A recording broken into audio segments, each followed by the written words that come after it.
नमस्कार दोस्तों, जो हम आप सबों के लिए कॉन्सेप्ट सीरीज चला रहे हैं उसमें आज एक नया टॉपिक लेकर आए हैं। क्या तो इल्यूमिनेशन का प्रीवियस ईयर क्वेश्चन पेपर, माने इल्यूमिनेशन अध्याय से प्रीवियस ईयर एग्जामों में जितना इंपोर्टेंट क्वेश्चन बन सकता है अथवा आगामी एग्जामों में जितना आ सकता है उसी को हम लेकर आए हैं, उसी का सोल्यूशन कराने वाले हैं। तो प्रीवियस ईयर क्वेश्चन सोल्यूशन किसी ना किसी प्रीवियस ईयर एग्जामों में आया हुआ क्वेश्चन है। जैसे देखिए यही क्वेश्चन कितना एग्जामों में आया हुआ है, अब इसके अलावा भी बहुत एग्जामों में। लेकिन क्वेश्चन क्या है कि रिक्त स्थान का मात्रक कैंडला होता है, माने कैंडला मात्रक किसका होता है। कैंडला किसका मात्रक है? तो कैंडला किसका मात्रक होता है? ज्योति तीव्रता का। हम ट्रिक आपको बताए थे LIC। LIC का मतलब लुमिनस इंटेंसिटी, लुमिनस इंटेंसिटी का मात्रक कैंडला होता है। तो वही लुमिनस इंटेंसिटी को हिंदी में कहते हैं ज्योति तीव्रता। बहुत बच्चे डिमांड करते हैं सर हिंदी में लिख कर लाइए, तो देखिए हिंदी में हम लिए हैं। तो ज्योति तीव्रता का मात्रक कैंडला होता है, एकदम जानते रहिएगा। अभी यह बस एक छोटा सा दिखाया गया, अभी बहुत ज्यादा एग्जामों में यह पूछता है क्वेश्चन। इल्यूमिनेशन अध्याय से मात्रक बहुत ज्यादा पूछता है, तो मात्रक एकदम आपको याद करना है। अभी देखिएगा आगे कितना मात्रक पूछेगा। तो कैंडला ज्योति तीव्रता का मात्रक होता है।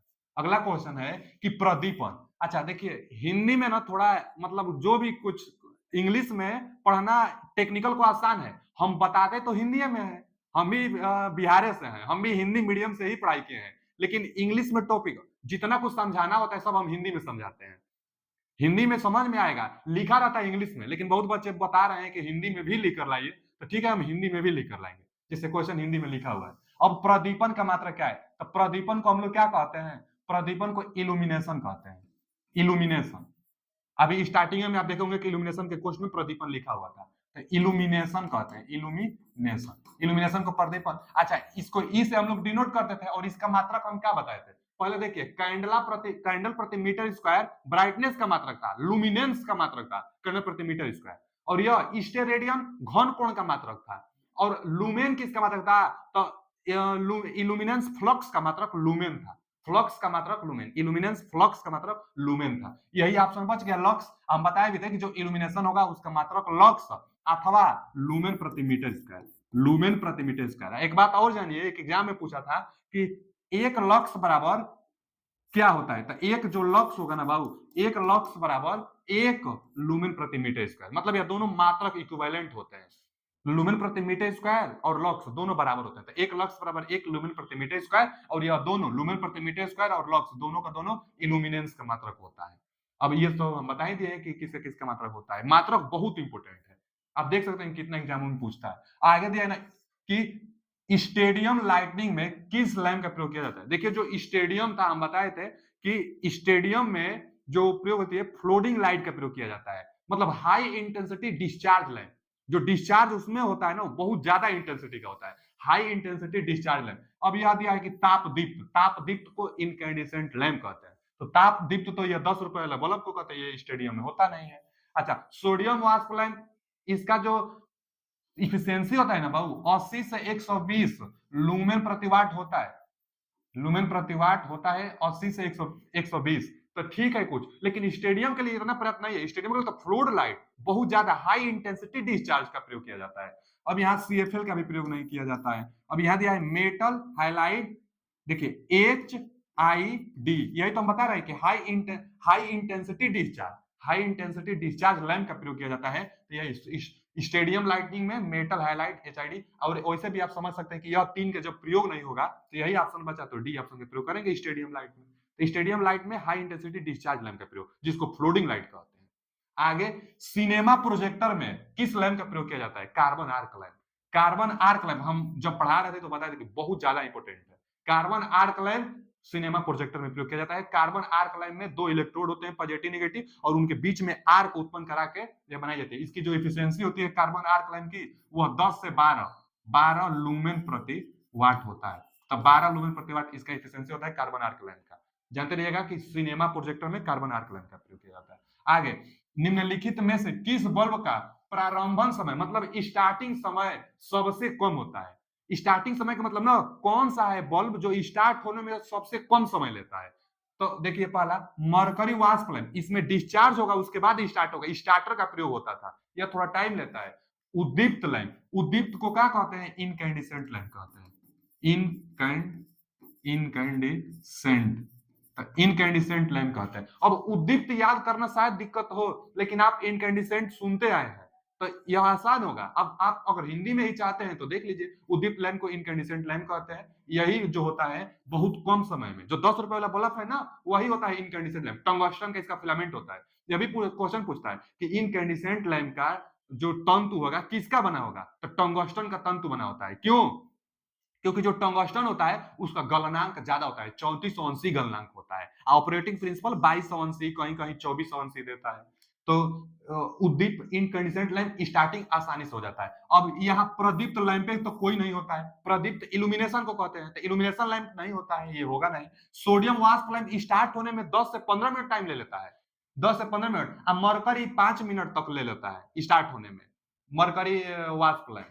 तो यह दोनों 5 मिनट या 10 मिनट, जबकि यह तुरंत ही स्टार्ट 1 सेकंड में स्टार्ट हो जाता है उद्दीप्त लैंप। तो वही कम कम समय लेगा। B option is right answer. अगला क्वेश्चन क्या है कि एक ताप दीप्त, देखिए वही ताप दीप्त का मतलब ना इनकैंडिसेंट लैंप, ताप दीप्त चाहे उद्दीप्त देगा, उद्दीप्त, उद्दीप्त दे अथवा ताप दीप्त दे, यह दोनों का मतलब क्या होता है, incandescent, incandescent lamp, incandescent lamp होता है उद्दीप्त का। और इस क्या होता है, 10 रुपए बल्ब से याद रखिए, इसमें टंगस्टन का भरा रहता है, इसमें गैस आर्गन और नाइट्रोजन भरी जाती है। जो आर्गन भरी जाती है यह 93% होता है, चाहे कहीं कहीं 85। अब प्लस नाइट्रोजन गैस भरा जाता है इसमें, तो इसका 7%, कहीं कहीं 15 देता है। इसको 85 देगा तो उसको 15 देगा, 93 देगा तो 7 देगा। इनकैंडिसेंट लैंप में किसका बना रहता है बाबू, तो टंगस्टन का बना रहता है। टंगस्टन, जो टंगस्टन होगा ना बाबू, टंगस्टन का तंतु बना होता है, टंगस्टन का तंतु बना होता है। यह किस पर काम करता है, तो आई स्क्वायर आर टी, आई स्क्वायर आर टी मतलब हीट, जो धारा प्रवाहित की जाती है, जो टंगस्टन मेटल होता है, टंगस्टन मेटल में आई एम्पियर की धारा जाएगी, टंगस्टन का कुछ ना कुछ रेजिस्टेंस होगा, जितना टाइम तक जाएगा तो उससे करेगा। तो यह जो टंगस्टन होगा वह उष्मी प्रभाव से रोशनी देगी आपको, मैग्नेटिक प्रभाव और आर्क से नहीं, उष्मी प्रभाव से उष्मा उत्पन्न करके टंगस्टन लैंप, इनकैंडिसेंट लैंप रोशनी देता है। तो क्या पूछा है कि एक तापदीप्त लैंप की तुलना में मरकरी वाष्प लैंप की रिक्त स्थान होती है, तो भैया दस्ता से रिलेट करके दिया है तो दस्ता अधिक होगी। इनकैंडिसेंट की दस्ता कितना होता है बाबू, इनकैंडिसेंट जो 10 रुपए वाला होता है ना, इसकी दस्ता बहुत कम, 10 से 12 लूमेन प्रति वाट होता है, 10 से 12। इसकी दस्ता कितनी होगी, तो 10 लूमेन प्रति वाट होगी। इसके पहले जो अल्वा एडिसन साहब खोज किए थे वो क्या था, कार्बन का फिलामेंट था, और उसकी इफिशियंसी तो 4 लूमेन प्रति वाट थी, तो इसकी इफिशियंसी बहुत कम होती है। जबकि जो मरकरी वाष्प लैंप होती है इनकी इफिशियंसी 40 लूमेन प्रति वाट तक होती है, तो मरकरी का ज्यादा होगा, इससे मरकरी का दक्षता अधिक होगा। वही पूछा है कि मरकरी वाष्प की दक्षता अधिक होती है, तो इसका D option is right answer. Mercury वाष्प लैंप की दक्षता अधिक होती है। और जो यह मरकरी होगा ना बाबू, मरकरी वाष्प लैंप, यह सोडियम वेपर लैंप के बाद आया था यह, और यह स्टार्टिंग होने में 5 मिनट टाइम लेता है। इसका जो कलर होता है वो ग्रीनिश ब्लू कलर का होता है मरकरी वाष्प लैंप का। ये सब क्वेश्चन पूछता रहता है। आगे एक ताप दीप्त लैंप, फिर ताप दीप्त लैंप का मतलब इनकैंडिसेंट लैंप। एक इनकैंडिसेंट लैंप के फिलामेंट में, फिलामेंट टंगस्टन का होता है, फिलामेंट में निम्नलिखित में से कौन सा गुण होना चाहिए, तो जो टंगस्टन का फिलामेंट होता है वह क्या, कौन सा गुण, उसका रेजिस्टेंस, रेजिस्टिविटी ज्यादा होनी चाहिए, उच्च गलनांक होना चाहिए कि जब टेम्परेचर आए तो गल ना पाए। तो देख लेते हैं इसमें उच्च गलनांक, हाँ ये तो होना ही चाहिए। उच्च वाष्प दाब और निम्न गलनांक तो नहीं, निम्न गलनांक नहीं, उच्च वाष्प दाब नहीं, और निम्न विशिष्ट प्रतिरोध नहीं, उच्च विशिष्ट प्रतिरोध भी चाहिए। तो इसका ए ऑप्शन इज राइट आंसर। उच्च गलनांक होना चाहिए जो टंगस्टन का फिलामेंट बना रहता है उसका। आगे एक सतह का प्रदीपन, प्रदीपन इल्यूमिनेशन कहते हैं, एक सतह का प्रदीपन रिक्त स्थान होता है। तो प्रदीपन जो होता है हम बताए थे कि सरफेस पर जो जितना लक्स का इल्यूमिनेशन आ रहा है उसी को प्रदीपन कहेंगे। और इसके लिए जो फॉर्मूला था आई बटा में डी स्क्वायर चाहे एच स्क्वायर कास थीटा। अब देख लेते हैं, इसमें दिया है कि ज्योति तीव्रता के व्युत्क्रमानुपाती, यही है ज्योति तीव्रता। ज्योति तीव्रता के व्युत्क्रमानुपाती इल्यूमिनेशन नहीं होता है, अनुक्रमानुपाती होता है, अनुक्रमानुपाती होता है, लेकिन किसके, यह पॉइंट नहीं दिया है, तो यह दोनों गलत हो जाएगा। यहां दिया है ज्योति तीव्रता के अनुक्रमानुपाती, तो यही ऑप्शन सही है, C option is right answer. ज्योति तीव्रता के अनुक्रमानुपाती इल्यूमिनेंस होता है, और काश थीटा के भी अनुक्रमानुपाती, जबकि दूरी के वर्ग के व्युत्क्रमानुपाती होता है। आगे मरकरी वाष्प लैंप के संबंध में निम्नलिखित में से कौन सा कथन सत्य है। फिर आ गया मरकरी वाष्प लैंप, हम बताए थे जो मरकरी वाष्प लैंप होता है स्टार्टिंग होने में 5 मिनट टाइम लेता है, इसका कलर होता है, इसका कलर ग्रीनिश ब्लू कलर का होता है, इसका प्रयोग कहाँ होता है, तो पार्क में किया जाता है, किस पोजीशन में, तो वर्टिकली पोजीशन में किया जाता है। आगे पढ़ते हैं, निम्नलिखित में से कौन सा कथन सत्य है। अब दिया है कि इसके जलने की स्थिति क्रांतिक नहीं होनी चाहिए, नहीं ये तो गलत दिया है। इसकी दक्षता लगभग 160 लुमेन प्रति वाट, ये भी गलत दिया है। यह सोडियम वेपर लैंप देता तो हम मान जाते हैं। सोडियम वेपर लैंप की दक्षता 80 से 120 देता है, कहीं कहीं 80 से 200 तक दे देता है, तो यहाँ 160 जाए ना, तो यह सोडियम वेपर लैंप की हो जाएगी। लेकिन मरकरी पूछ रहा है, तो मरकरी के लिए कम होता है, इतना नहीं होगा, मरकरी के लिए 40 के आसपास होता है। आगे यह पीला रोशनी था, यह भी सोडियम का दिया है, जबकि मरकरी का पूछा है। सोडियम वेपर लैंप जो होगा वह पीला रोशनी देगा, जबकि मरकरी वेपर लैंप कैसा है, ग्रीनिश ब्लू कलर का रोशनी देता है। आगे इसमें एक मुख्य इलेक्ट्रोड और एक सहायक इलेक्ट्रोड होते हैं, हाँ 2 इलेक्ट्रोड तो होते ही हैं, एक मेन इलेक्ट्रोड और एक सहायक इलेक्ट्रोड होता है। इसमें कंस्ट्रक्शन आप देखेंगे तो समझ जाएंगे। तो mercury wasp lamp, D option is right answer. चलिए आगे, अगला जो क्वेश्चन है कि नियान साइन लैंप, नियान लैंप जानते होंगे इंडिकेटर का प्रयोग करके बनाया जाता है, आर्गन प्लस नियान लैंप का प्रयोग करके। जो नियान लैंप होता है, नियान लैंप आर्गन प्लस नियान गैस भरी जाती है इसमें, और इसका प्रयोग एडवर्टाइजिंग में किया जाता है। चाहे जो होटल होते हैं, अपने होटल का नाम बाहर आप देखते होंगे डिजाइन में लिखे रहते हैं, तो यही नियान लैंप के सहायता से ही लिखा जाता है। तो नियान साइन लैंप दिया गया, नियान साइन लैंप हरा रंग प्रदान करने के लिए निम्नलिखित में से कौन सा मूल पाउडर का प्रयोग किया जाता है। हम बताए थे, देखिए ना, जो एक फ्लोरोसेंट लैंप होता है, पहले तो गैसियस डिस्चार्ज लैंप, देखिए ध्यान से एक बार, gaseous discharge lamp, gaseous discharge lamp, जो गैसियस डिस्चार्ज लैंप होता है बाबू, वो कौन सा होता है, एक सोडियम वेपर लैंप होता है, एक सोडियम वेपर लैंप होता है। दूसरा क्या होता है, मरकरी वेपर लैंप होता है, दूसरा मरकरी वेपर लैंप। तीसरा क्या होता है, यह भी गैस डिस्चार्ज से रोशनी देगा, मरकरी वेपर लैंप भी गैस डिस्चार्ज से देगा। और तीसरा में बताते फ्लोरोसेंट लैंप, यह भी गैस डिस्चार्ज से। इसके बाद हम बताए थे चौथा सीएफएल बताए थे, सब गैस डिस्चार्ज से रोशनी देखते हैं। अब पांचवा जो हम बताए थे वह यही बताए थे, नियान लैंप, पांचवा गैस डिस्चार्ज में बताए थे हम नियान लैंप। तो यही नियान लैंप जो होता है ना, गैस डिस्चार्ज के अंतर्गत आएगा। अब गैस डिस्चार्ज का मतलब ना, ये है ना फ्लोरोसेंट चाहे नियान लैंप, यह क्या होता है ना कि रोशनी देगा, तो जिसमें आप नियान प्लस आर्गन गैस भरे रहेंगे ना, तो इसके सतह पर एक कोटिंग की जाती है, एक पाउडर की कोटिंग की जाती है। और पाउडर की कोटिंग करने से क्या होगा कि अंदर जिस मटेरियल की कोटिंग किए रहेंगे वही डिसाइड करेगा कि बाहर कौन सा कलर भेजना है।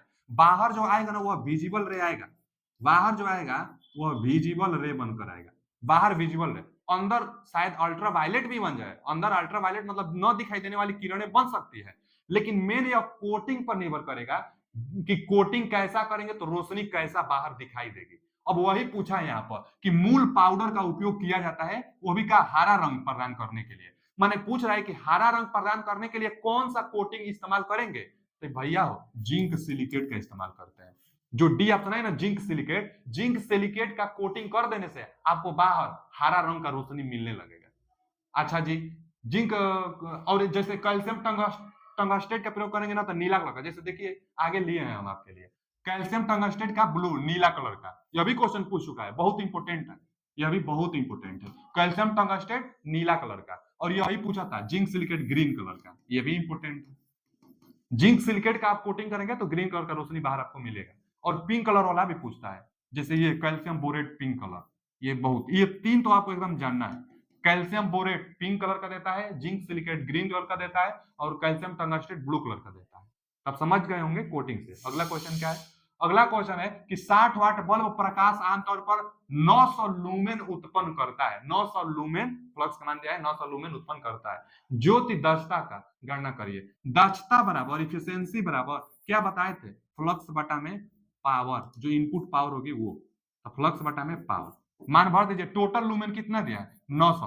हाँ जानते रहिएगा कि फ्लक्स का मात्रक लूमेन होता है, इल्यूमिनस फ्लक्स का मात्रक लूमेन होता है, तो 900 फ्लक्स का मान दे दिया है। अब पावर कितना दिया है, 60 वाट दिया है। कई बार वोल्टेज और धारा देता है, तो P बराबर VI से पावर निकाल लेते हैं। यहाँ पर तो पावर दे दिया है 60 वाट, कटा दीजिए। देखिए यहाँ से ये 15 छक्का 90, यानी 15 बार में कट जाएगा, इफिशियंसी 15 आ रही है लूमेन प्रति वाट, 15 लूमेन प्रति watt. A option is right answer.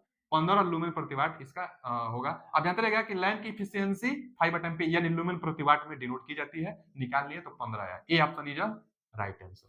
अगला क्वेश्चन क्या है बाबू कि डिस्चार्ज लैंप आ गया ना, gaseous discharge. Gaseous discharge, gaseous discharge में आयन के कारण रोशनी बनती है। गैस भरी जाती है, वह आयनाइज होती है, उसके बाद रोशनी देता है।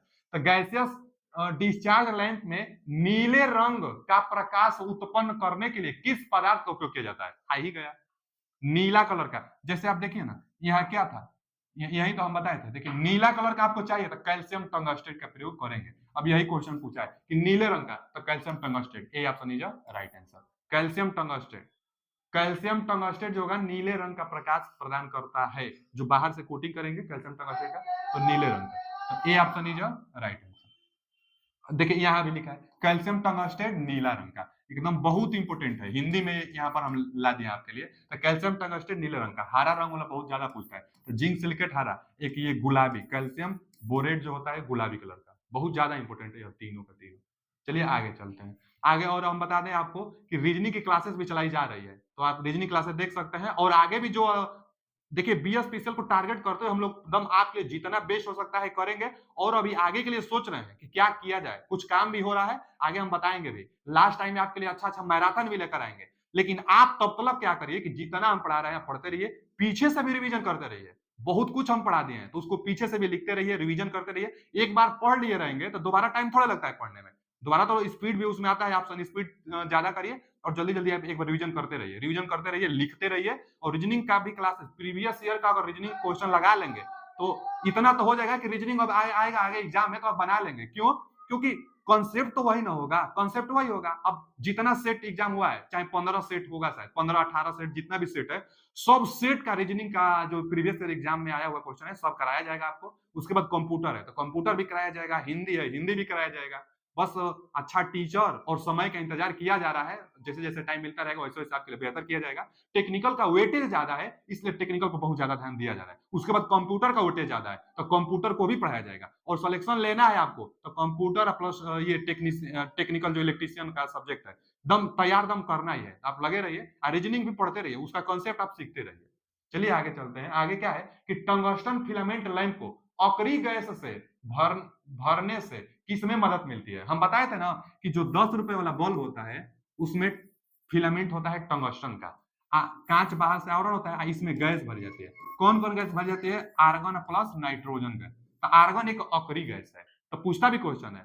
तो कौन सा गैस भरा जाता है? अक्री गैस भरा जाता है। नाइट्रोजन कम भरा जाता है। नाइट्रोजन बस यह शॉर्ट सर्किट न करे, इंसुलेटेड प्रोवाइड कराने के लिए नाइट्रोजन भरी जाती है 7%। 93% आर्गन माने अक्री गैस सबसे ज्यादा बल्ब में भरी जाती है, इनकैंडिसेंट बल्ब में। तब पूछा है कि क्यों भरी जाती है अक्री गैस?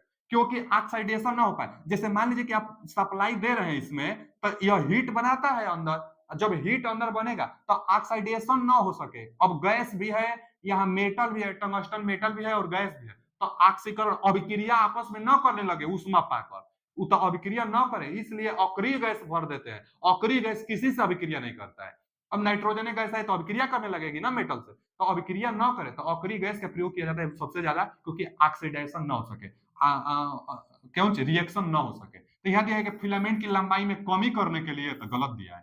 टंगस्टन की प्रतिरोधकता में वृद्धि करने के लिए गलत दिया है। टंगस्टन फिलामेंट के वाष्पीकरण की दर में कमी, यही सही। वाष्पीकरण मतलब ऑक्सीडेशन, रिएक्शन न करे आपस में, हीट से यह रिएक्शन न करे, यही सही है कि टंगस्टन फिलामेंट में वाष्पीकरण की दर में कमी करने के लिए अक्रिय गैस भरी जाती है, जो कि 93% होता है। नाइट्रोजन 7% होता है, टंगस्टन का बना होता है। कई बार यह क्वेश्चन पूछता है, तो C option is right answer.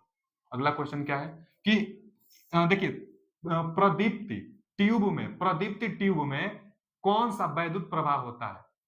तो देखिए पहले दिया है कि गैस आयनीकरण, चुंबकीय प्रभाव, तापीय प्रभाव और रासायनिक प्रभाव। तो प्रदीप्ति ट्यूब से भी याद कर सकते हैं, चाहे इसको कहते हैं फ्लोरोसेंट, फ्लोरोसेंट फ्लोरोसेंट ट्यूब। तो देखिए ना, जो फ्लोरोसेंट ट्यूब है ना बाबू, फ्लोरोसेंट जो ट्यूब है यह गैसियस डिस्चार्ज है। यह फ्लोरोसेंट ट्यूब गैसियस डिस्चार्ज के अंतर्गत आता है, तो उसमें आयन से ऊष्मा मिलती है। यह दिया भी है गैस आयनीकरण से, तो ए option is right answer. Fluorescent जो ट्यूब होता है उसमें गैस आयनीकरण से। जो टंगस्टन इनकैंडिसेंट था, उद्दीप्त जिसको लिखा था, चाहे तापदीप्त लिखा था, तो वह तापीय प्रभाव से होता है, जैसे I2RT तापीय प्रभाव से वह होता है, लेकिन गैस आयनीकरण से फ्लोरोसेंट होता है, प्रदीप्ति होता है। तो ए ऑप्शन इज राइट आंसर। अगला क्वेश्चन क्या है? अगला क्वेश्चन है कि निम्नलिखित में से कौन सी गैस नियान ट्यूबों के लिए उपयुक्त है? Argon. Argon, neon plus argon. Argon क्यों? आर्गन के कारण हीट जल्दी बन जाएगी पर्याप्त और रोशनी आपको मिलने लगेगी, तो इसलिए अक्री गैस। और इसमें से क्या, इसमें से ये सब नहीं भरी जाती है, क्योंकि आप देख सकते हैं इसका कहाँ प्रयोग होता है, आर्गन गैस का प्रयोग होता है, argon gas. A option is right answer. Neon lamp gaseous discharge के अंतर्गत आता है। एडवर्टाइजिंग में नियान लैंप का प्रयोग किया जाता है, इंडिकेटर में भी नियान लैंप का प्रयोग किया जाता है। आगे लुमेन प्रति वाट इफिशियंसी की मात्रा है। लुमेन प्रति वाट में अभिव्यक्त निम्नलिखित में से किस लैंपों की लैंप दक्षता अधिकतम होती है? किसका अधिकतम दक्षता होगा? तो देखिए, तापदीप्त दिया है इनकैंडिसेंट, इसका तो कितना होता है 12 लुमेन प्रति वाट, कहीं कहीं 10 देता है, तो 12 से 10 लुमेन प्रति वाट इनकैंडिसेंट लैंप का होगा। सोडियम वाष्प लैंप इसका ज्यादा होता है, 80 से 120 देता है, कहीं कहीं 80 से 200 दे देता है, तो इसका ज्यादा होगा। कार्बन आर्क लैंप का 10 लुमेन प्रति वाट, इसका भी 12 भी कहीं देता है, 10 चाहे 12 लुमेन प्रति वाट। मरकरी वाष्प लैंप का कितना होता है? 40 के आसपास होता है, 40 लुमेन प्रति वाट, तो 40 लुमेन प्रति वाट। सबसे ज्यादा किसका होगा? सोडियम। अरे सोडियम मारिएगा भाई, sodium cold cathode ray sodium होता है, पीला कलर का रोशनी देता है। स्ट्रीट लाइट में सोडियम का प्रयोग, इसका स्ट्रीट लाइट में प्रयोग किया जाता है सोडियम वेपर लैंप का। मरकरी वेपर लैंप का पार्क में वर्टिकली, सोडियम का हॉरिजॉन्टली प्रयोग किया जाता है, इसकी एफिशिएंसी ज्यादा होती है, मरकरी से भी ज्यादा है, अब जानते रहेगा। तो इसमें क्या पूछा है, किसकी एफिशिएंसी सबसे ज्यादा? था B option is right answer, sodium vapour lamp की एफिशिएंसी सबसे ज्यादा होगी। देखिए यहां देख भी सकते हैं, लिया गया है सोडियम का सबसे लास्ट में दिया है, यही सबसे ज्यादा भी होता है, तो सोडियम का सबसे ज्यादा, और भी देख सकते हैं आप। अगला क्वेश्चन क्या है? अगला क्वेश्चन है कि एक लैंप फिलामेंट में क्रमशः रिक्त स्थान, गलनांक बिंदु और रिक्त स्थान प्रतिरोध ताप गुणांक होना चाहिए। कोई भी लैंप हो, हम लोग चाहेंगे कि प्रतिरोध ताप गुणांक का मान कम से कम रहे। प्रतिरोध ताप गुणांक को अल्फा कहते हैं, और कहां आता है? तो आर टी बराबर R naught 1 plus alpha into delta T होता है, चाहे टी होता है, अल्फा इंटू डेल्टा टी। तो अल्फा यही है प्रतिरोध ताप गुणांक। प्रतिरोध ताप गुणांक का मान जितना ज्यादा रहेगा, रेजिस्टेंस उतना वैरी करेगा, उतना बदलता रहेगा, तापमान के अनुसार रेजिस्टेंस बदलता रहता है, यही प्रतिरोध ताप गुणांक बताता है। हम लोग चाहेंगे कि प्रतिरोध ताप गुणांक का मान कम से कम रहे, जिससे रेजिस्टेंस में परिवर्तन कम से कम हो, तो रेजिस्टेंस में परिवर्तन कम से कम हो तो रोशनी अच्छा देगा।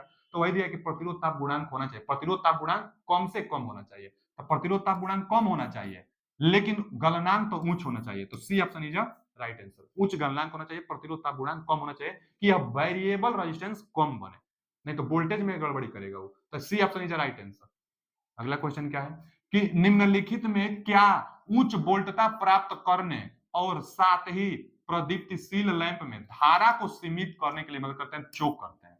देखिए फ्लोरोसेंट जो लैंप था बाबू, फ्लोरोसेंट जो ट्यूब था, यहाँ पर एक इलेक्ट्रोड यहाँ पर लगा रहता है, ठीक है ना, 2 इलेक्ट्रोड लगा रहता है। अब सप्लाई देते हैं तो यहाँ पर ना एक चोक हम लोग लगा लेते हैं, एक चोक, चोक के रास्ते से सहायता देते हैं, यही चोक है। अब यहाँ से यह सप्लाई गया,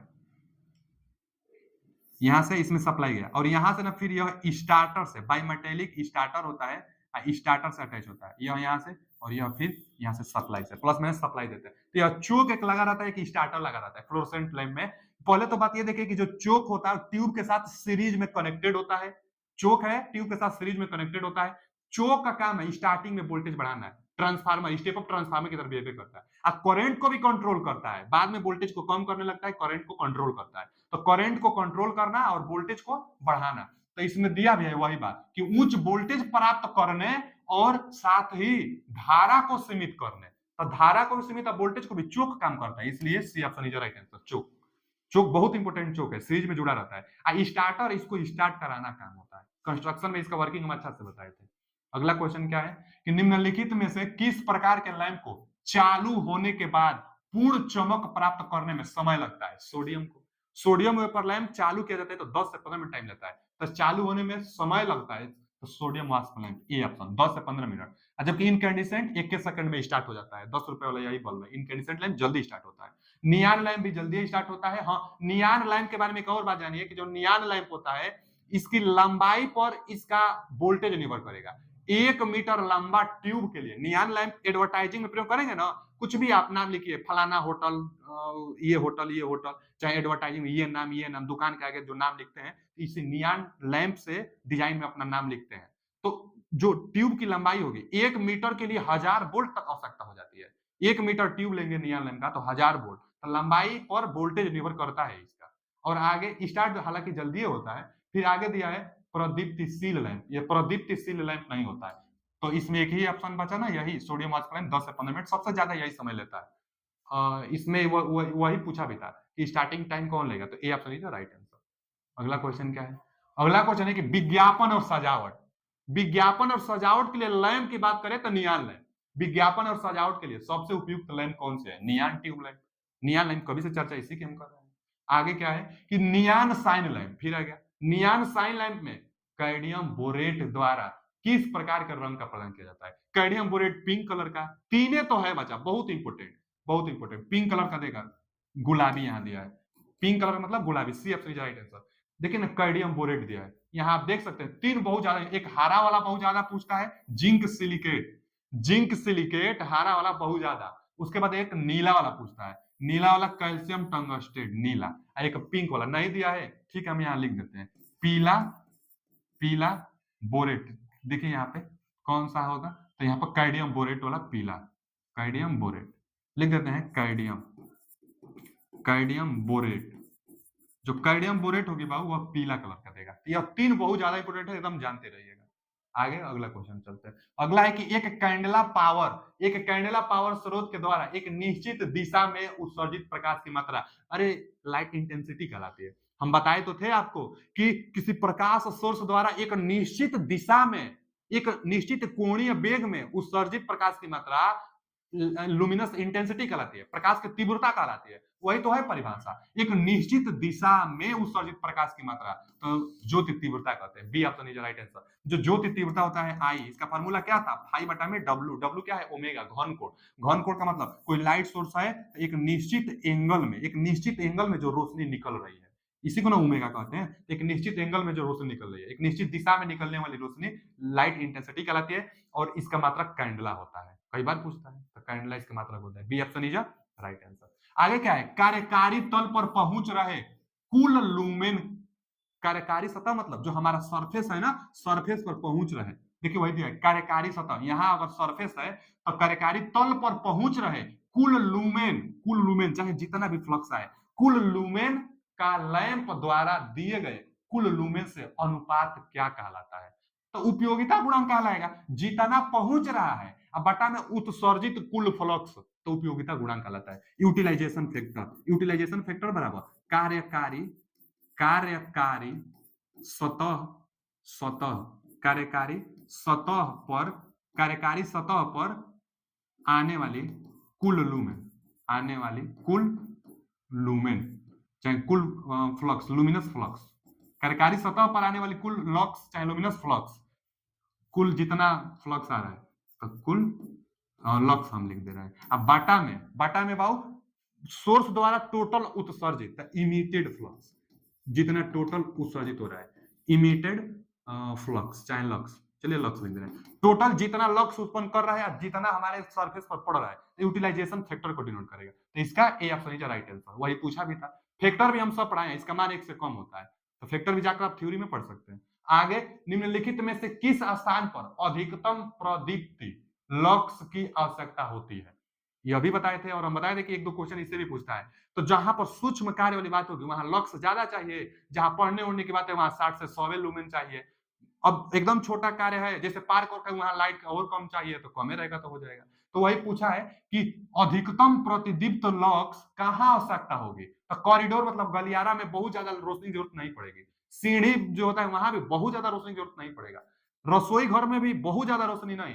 इस विकल्प के अनुसार सिलाई कक्ष जो होगी वहां, हम लोग का माइंड भी बोलता है कि भाई सिलाई जो कक्ष होगी वहां रोशनी अच्छा होनी चाहिए, क्योंकि ध्यान देना होता है किस किस किस रेखा में वह सिल रही है मशीन, तो ध्यान देना पड़ता है, धागा का ध्यान बहुत ज्यादा ध्यान देना पड़ता है ना। तो जहां रोशनी ज्यादा चाहिए कहाँ, वही पूछा था अधिकतम प्रतिदीप्त कहाँ चाहिए भैया, तो इस विकल्प अनुसार सिलाई कक्ष में चाहिए, सिलाई कक्ष में, ए ऑप्शन। अच्छा कितना चाहिए, कितना चाहिए तो देख भी सकते हैं। सिलाई मशीन के लिए कितना लक्स चाहिए? 250 से 500 लक्स, 250 से 500 लक्स चाहिए। लुमेन प्रति मीटर स्क्वायर अथवा लक्स भी आप कह सकते हैं, दोनों बराबर होते हैं। किसका मात्रक होता है? तो इल्यूमिनेंस का मात्रक होता है। तो कितना इल्यूमिनेंस चाहिए? सिलाई मशीन चाहे सूक्ष्म कार्य करने के लिए 250 से 500, इससे भी ज्यादा कहीं कहीं देता है। तो आप जानते हैं सूक्ष्म कार्य में ज्यादा लक्स चाहिए। और भी आगे देख सकते हैं, यह सोने के कमरे, सीढ़ियां, नहाने के लिए 150 लक्स, यहाँ पर बहुत कम रोशनी चाहिए। और भी पढ़ सकते हैं। अगला क्वेश्चन क्या है? लैम्बर्ट के कोजिया। लैम्बर्ट के कोजिया मतलब वही इल्यूमिनेशन से है। इल्यूमिनेशन बराबर क्या फॉर्मूला है? आई बटा में डी स्क्वायर और कास थीटा। लैम्बर्ट कोसाइन ला कहता है कि कास थीटा के अनुक्रमानुपाती होता है। यह फॉर्मूला कहाँ आता है? देखिए यह सोर्स है लाइट वाला, और यहाँ पर यह सरफेस है। तो यहाँ पर अगर आपको तीव्रता निकालनी है, ई का मान निकालना है, तो फॉर्मूला हम बताए थे। अगर यह क्या, चलिए यच ले लेते हैं। अगर यह यच है तो आई यहां हम लिख देते हैं। अगर यहां पर ई आपको निकालना है तो ई के लिए क्या फॉर्मूला होगा? आई बटा में, अगर एच है ना हाइट, तो एच स्क्वायर, बस यही लगा दीजिए। वर्टिकल ही है ना जी, वर्टिकल ही है तो बस यही फॉर्मूला, आई बटा में एच स्क्वायर कर दीजिए। लेकिन कुछ एंगल पर निकालना होगा। इस सोर्स से अगर प्रकाश जा रही है यहां पर, तो यहां पर ई का मान कितना होगा? तो इसके लिए हम फॉर्मूला बताए थे, आई बटा में डी स्क्वायर। कौन सा डी? ये वाला डिस्टेंस लेंगे, ये वाला। तो आई बटा में डी स्क्वायर और कास थीटा, आई बटा में डी स्क्वायर। आई इसकी तीव्रता होती है कि लैंप कितना कैंडला का है। तो आई आई बटा में दूरी डी स्क्वायर और कास थीटा। थीटा कौन सा? तो ये वाला थीटा लिया जाता है। कौन सा थीटा है? आपतित किरण और अभिलंब, आपतित मतलब आने वाले, आपतित किरण और अभिलंब के बीच का एंगल का कोसाइन ही लैम्बर्ट कोसाइन लैम्ब में आता है। पढ़ते हैं सवाल क्या बोला है। लैम्बर्ट के कोजिया नियम के अनुसार प्रदीप्ति मतलब इल्यूमिनेशन, ई की बात कर रहा है, इल्यूमिनेशन अभिलंब द्वारा, इस अभिलंब की बात कर रहा है, अभिलंब द्वारा रिक्त स्थान दिशा के साथ पृष्ठीय प्रदीप्त पृष्ठ पर बनाए गए कोण के अनुक्रमानुपाती होता है। क्या बोला है? काश थीटा के अनुक्रमानुपाती इल्यूमिनेंस होता है, लेकिन किसके किसके बीच का एंगल है, यही बोला है। तो अभिलंब और आपतित किरण के बीच का एंगल होता है थीटा। यहां दिया भी है अभिलंब और आपतित किरण, भर कर देखिए, आपतित अभिवाह की भरिए यहां पर कि लैम्बर्ट की कोजिया नियम के अनुसार प्रदीप्त मतलब इल्यूमिनेशन अभिलंब द्वारा आपतित किरण दिशा के साथ पृष्ठीय पृष्ठ पर बनाए गए कोण के अनुक्रमानुपाती होता है। वही लिखा है। तो आपतित किरण होनी चाहिए, जो थीटा होता है आपतित और अभिलंब के बीच का होता है। A option. अब उत्सर्जित उत्सर्जित और संशोधित, ये होगा नहीं, ए ऑप्शन इज राइट आंसर। आपतित किरण और अभिलंब के बीच की कोण एंगल की कोजिया के अनुक्रमानुपाती होता है आई। लेकिन हम बताते हैं बार बार कि ये डी निकालना पड़ता है। इसके लिए आप एक फॉर्मूला याद कर लीजिए, ई बराबर आई बटा में एच स्क्वायर और यहां रख दीजिए कास क्यू थीटा। कोई बार बार ना ये भी पूछता है इल्यूमिनेंस कास क्यू के अनुक्रमानुपाती होता है कि नहीं, तो होता है। कब होगा? जब डिस्टेंस ये वाला आप लेंगे तो वहीं पर निकलेगा, वहीं निकलेगा। लेकिन फॉर्मूला ये लगाइए, एच ये जब लेंगे, जैसे यह डी ये वाला है, अगर यहाँ आप चाहते हैं कि ये डिस्टेंस ना लेकर हम ये डिस्टेंस लें, तो फिर यहाँ क्यू करना पड़ेगा आपको, तभी आ पाएगा। नहीं तो ये फॉर्मूला लगाइए, यही डी लीजिए। ये फॉर्मूला लगाएंगे यदि हाइट होला, तो फिर आप कास क्यू थीटा करेंगे तब आएगा। ये क्वेश्चन लिए आगे हम देख लेंगे। तो यहाँ पर ए ऑप्शन इज राइट आंसर। अगला क्वेश्चन क्या है बाबू? अगला क्वेश्चन है कि एसी ऐसी प्रकाश व्यवस्था मतलब लाइटनिंग सिस्टम, लाइटनिंग सिस्टम 4 प्रकार से था, लाइटनिंग स्कीम 4 प्रकार से था। कौन कौन? एक डायरेक्ट जिसमें 90% नीचे आ जाती है, एक इनडायरेक्ट जिसमें 90% प्रकाश ऊपर जाती है, एक सेमी इनडायरेक्ट जिसमें सेमी डायरेक्ट में ना पहले तो देखिए डायरेक्ट में 90% नीचे और सेमी डायरेक्ट में 60% नीचे। अब एक इनडायरेक्ट 90% ऊपर और सेमी इनडायरेक्ट, तो सेमी इनडायरेक्ट में क्या होगा कि 90% इनडायरेक्ट में 90% ऊपर, तो सेमी में 60% ऊपर, बाकी और 40% तक नीचे आ जाता है। तो यहाँ पर क्या पूछ रहा है कि लाइटनिंग सिस्टम जिसमें 60 से 90% प्रकाश ऊर्ध्वमुखी माने ऊपर में है, 60 से 90% बोल रहा है ना, 60% आया है, 60 से 90% के आसपास, वो भी अधोमुखी मतलब ऊर्ध्वमुखी मतलब ऊपर की तरफ।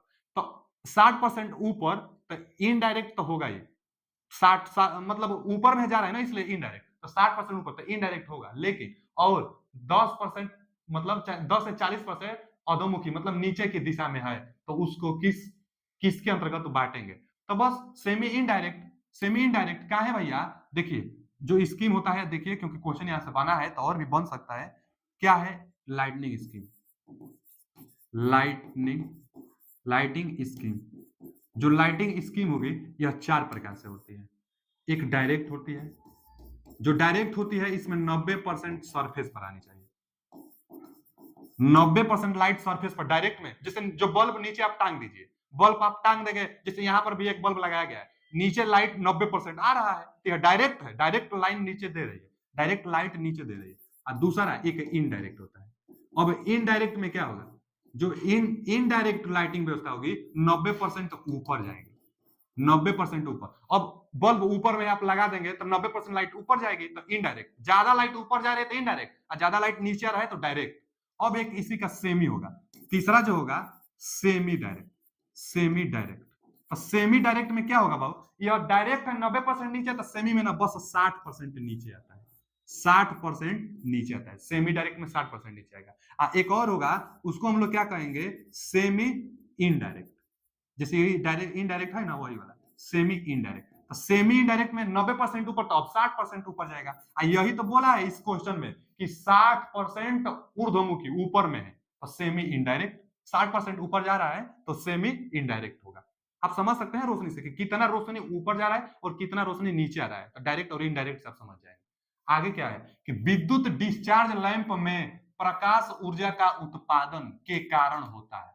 विद्युत डिस्चार्ज लैंप आ गया, डिस्चार्ज गैसेस में आता है, तो विद्युत गैसीय डिस्चार्ज लैंप प्रकाश ऊर्जा का उत्पादन होता है, तो वाष्प और गैस के आयनीकरण से। यही सही है। गैसीय डिस्चार्ज में तो भाई वाष्प और गैस के डिस्चार्ज आयनीकरण से ना रोशनी मिलेगा, तो बस वही गैसीय डिस्चार्ज में गैस और वाष्प के आयनीकरण से। तो ए ऑप्शन इज राइट आंसर।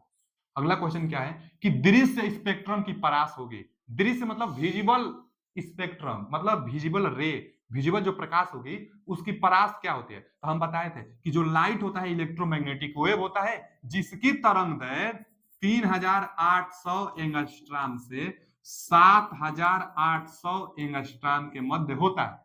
प्रकाश एक ऐसा विद्युत चुंबकीय तरंग है, आप जाकर पहला लेक्चर देख लीजिए हमारा इल्यूमिनेशन वाला। प्रकाश एक ऐसा विद्युत चुंबकीय तरंग है जिसकी तरंग दैर्घ्य 3800 एंगस्ट्रॉम से 7800 एंगस्ट्रॉम के होता है। इसको विजिबल रे कहते हैं। क्या कहते हैं बाबू, विजिबल, विजिबल रे। मतलब इसी को हिंदी में दृश्य स्पेक्ट्रम कह सकते हैं, चाहे दृश्य किरणें कह सकते हैं। दृश्य स्पेक्ट्रम यही है। यह तरंग दैर्घ्य यहाँ कहीं कहीं 3500 एंगस्ट्रॉम भी देता है, कोई बात नहीं, थोड़ा सा इधर उधर होता है। 3500 एंगस्ट्रॉम से 7800, इसको 8000 भी दे देता है, तो 8000 एंगस्ट्रॉम। अच्छा, इसको 4000 से 8000 भी दे देता है, कोई दिक्कत नहीं। अब यहाँ दिया है नैनोमीटर में, तो नैनोमीटर में बदल लीजिए। नैनोमीटर क्या होगा, 10 के पावर -9 रहेगा, तो नैनो। एंगस्ट्रॉम होता है क्या, 10 के पावर -10। जैसे इसको हम बदल रहे हैं, देखिए यहाँ पर 3800 एंगस्ट्रॉम है ना, तो 10 के पावर -10 कर देंगे तो मीटर में हो जाएगा। एंगस्ट्रॉम 10 के पावर -10 मीटर में होता है, या मीटर में हो गया। नैनो में चाहिए तो पावर 9 चाहिए, तो क्या करें, एक न इसको यहाँ भेज दीजिए, पॉजिटिव तो एक कम कर देगा।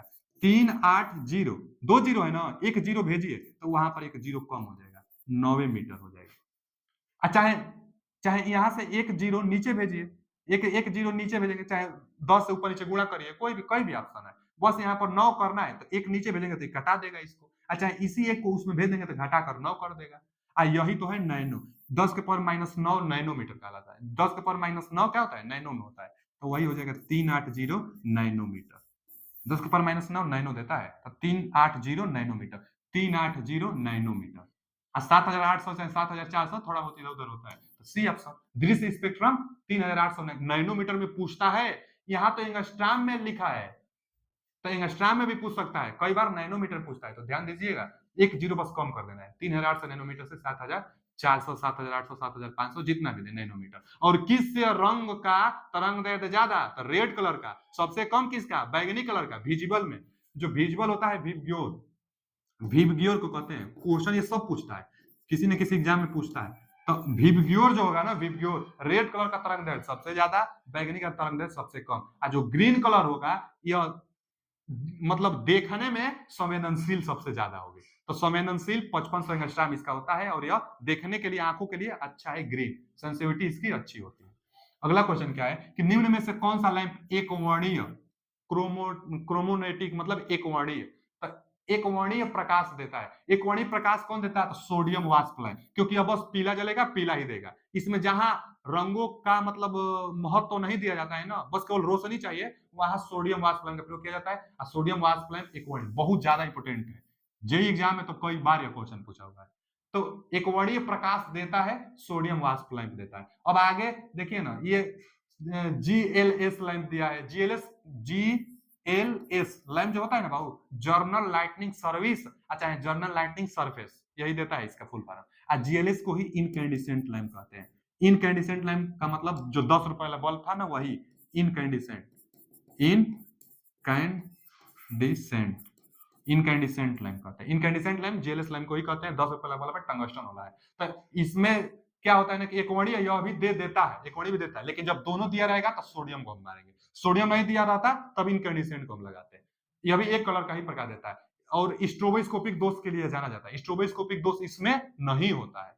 तो इनकैंडिसेंट लैंप या GLS लैंप में स्ट्रोबोस्कोपिक दोष नहीं होता है। यह भी क्वेश्चन पूछता है। स्ट्रोबोस्कोपिक दोष क्या है? तब जो प्रकाश हो गई ना, उल्टी दिशा में चलती हुई दिखाई देने लगती है। चलती सीधा है, लेकिन हमको प्रतीत होता है कि उल्टा दिशा में रोटेट कर रहा है, इसलिए हम उसको स्ट्रोबोस्कोपी कहते हैं। जैसे सीलिंग फैन होता है ना बाबू, तो सीलिंग फैन अपने दिशा में चलेगा, लेकिन हमको लगेगा कि उल्टा चल रहा है। वह लाइट के प्रभाव से ऐसा प्रतीत होता है। तो किस लाइट में नहीं ऐसा प्रतीत होगा? तो इनकैंडिसेंट लैंप में स्ट्रोबोस्कोपिक दोष नहीं प्रतीत होगा। यह अच्छा होता है और 10 रुपए का होता है।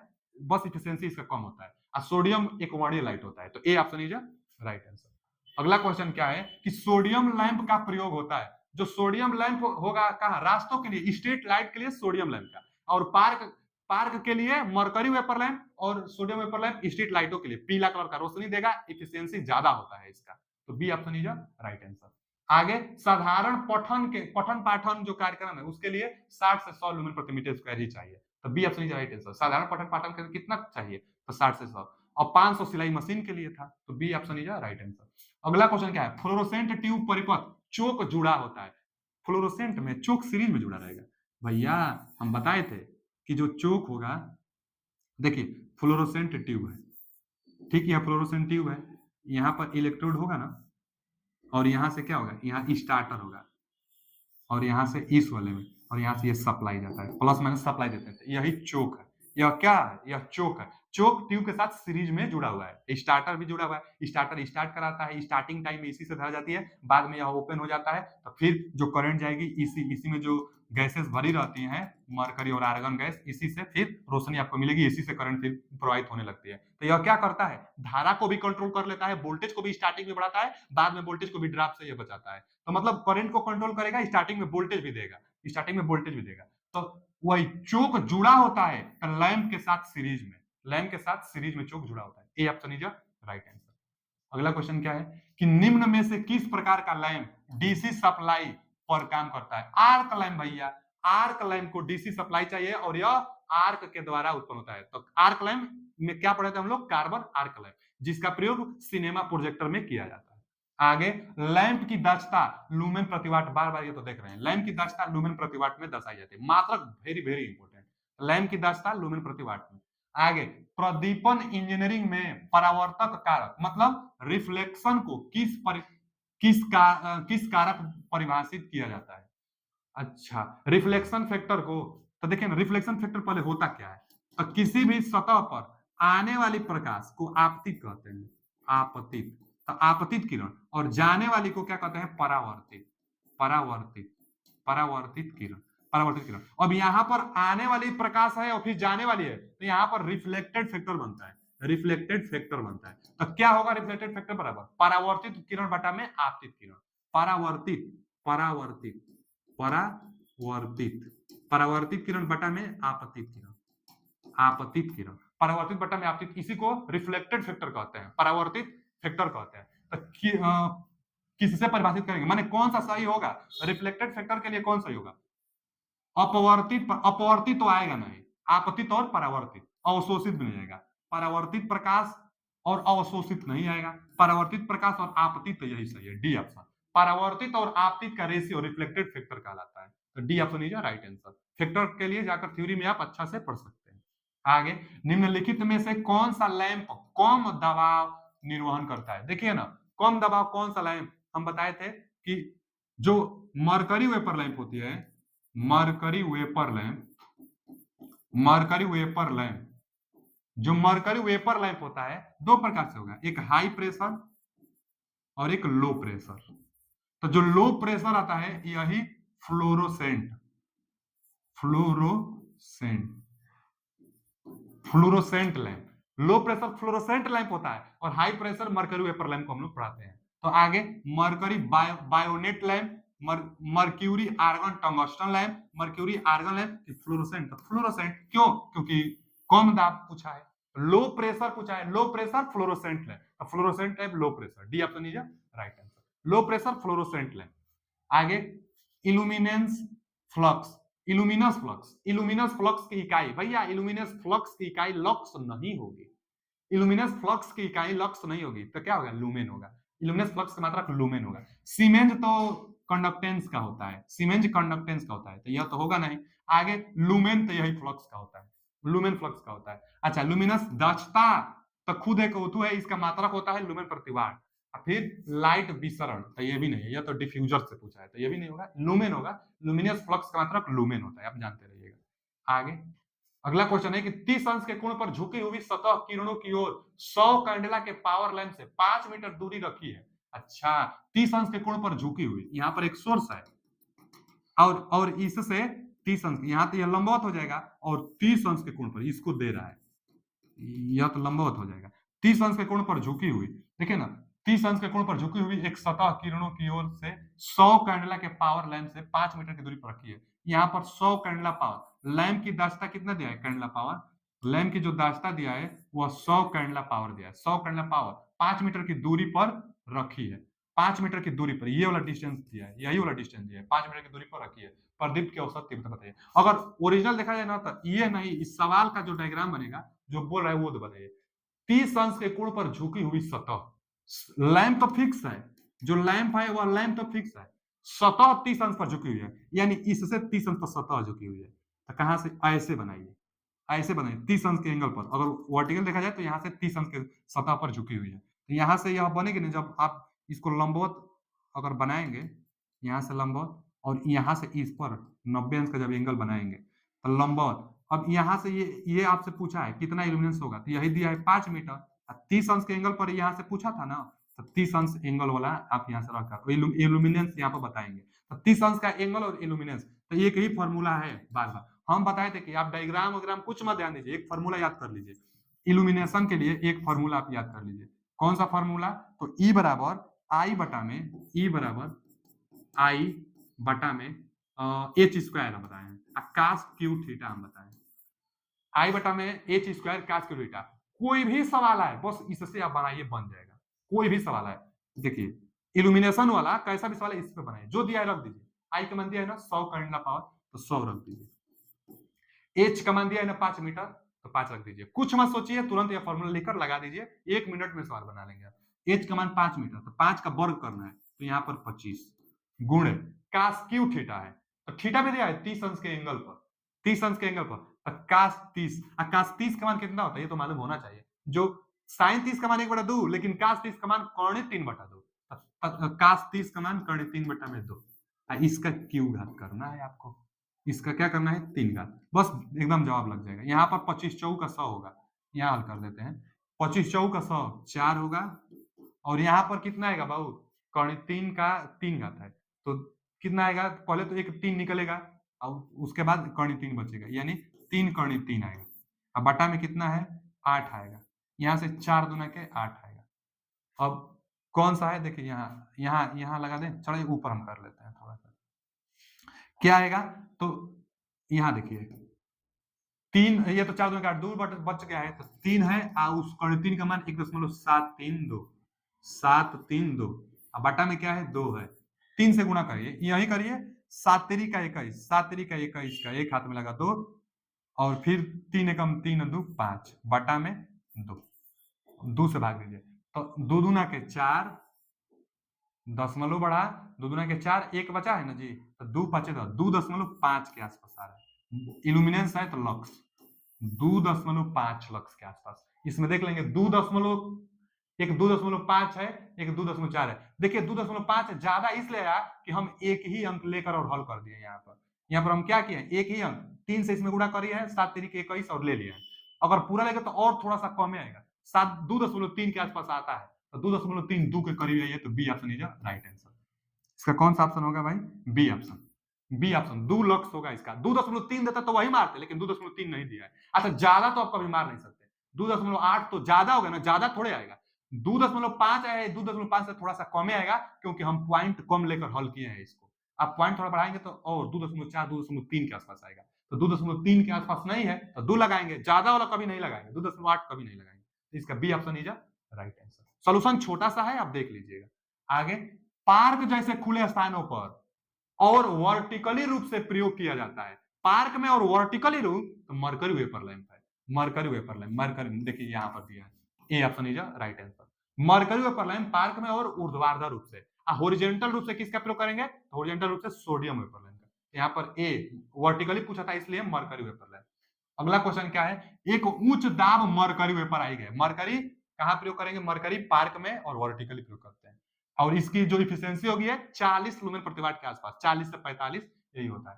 तो एक उच्च दाब मरकरी वेपर लैंप की प्रदीपन क्षमता कितनी होगी? मतलब क्षमता ही पूछ दिया है, तो 40-45 के आसपास। देखिए बी ऑप्शन 40-45 के आसपास जो रहेगा वही मरकरी। और सोडियम का कितना था? तो 200 लुमेन प्रति वाट तक हो जाता है, माने 80 से 120 देता है। तो सोडियम वेपर लैंप का 80 से 120 लुमेन प्रति वाट का, 150 लुमेन प्रति वाट, माने ज्यादा होता है सोडियम का। मरकरी का बस इतना पर्याप्त है, 40 45 50 लुमेन प्रति वाट पर्याप्त है। तो इसका B option is right answer. अगला क्वेश्चन क्या है कि 220 वोल्ट एसी सप्लाई के 1 टन एयर कंडीशनर की सामान्य अनुमति रेटिंग क्या होगी? 1 टन के लिए 1600 वाट। माने देखेंगे ना तो यहाँ बहुत ज्यादा दे दिया, ये बहुत कम मिली में दे दिया, और यहाँ मेगा में बहुत ज्यादा। एक ही ऑप्शन है बचा डी, तो डी लगा देंगे। नहीं तो जनरली 1 टन की जो एसी होती है, 1 टन की एसी की रेटिंग 1200 वाट, 1500 वाट, 1600 वाट पर्याप्त है। मैक्सिमम 1600 वाट है। अब 2000 वाट अगर आ जाएगा ना, 2000 वाट, तो फिर 1.5 टन की एसी आ जाएगी। अच्छा एसी की रीडिंग जो होती है टन में दी जाती है, क्योंकि जो पहले कूलिंग करने के लिए प्रयोग किया जाता था वो बर्फ का प्रयोग किया जाता था, जब एसी नहीं था। जब एसी नहीं था तब बर्फ का प्रयोग करेंगे। तो पहले के जमाने में यही था ना, 1 टन एसी लेंगे तो 24 घंटा एक घर को ठंडा प्रदान करेगा। 1 टन एसी 24 घंटा एक घर को ठंडा प्रदान करेगा। लेकिन अब विकसित जमाना में एसी आ गया, तो एसी क्या करता है? एसी एसी 1 टन की जो एसी होती है वह कितना लेगी? 1200 से 1500 वाट, 1600 वाट इतना लेती है। तो जो बर्फ पहले बर्फ होता था, अब क्या आ गया? टन। अब बर्फ का जो रीडिंग होगा वो किस में होता है? बर्फ का रीडिंग टन में। बर्फ खरीदने जाते थे तो टन में, तो वही उसी के आधार पर 1 टन की एसी बना देंगे। एसी भी ठंडा करेगा और बर्फ भी ठंडा करेगा। तो पहले जो बर्फ था टन में ठंडा करने के लिए इस्तेमाल किया जाता था। 1 टन 1600 वाट, 1.5 टन 2000 वाट, 2.5 टन उससे भी थोड़ा सा ज्यादा।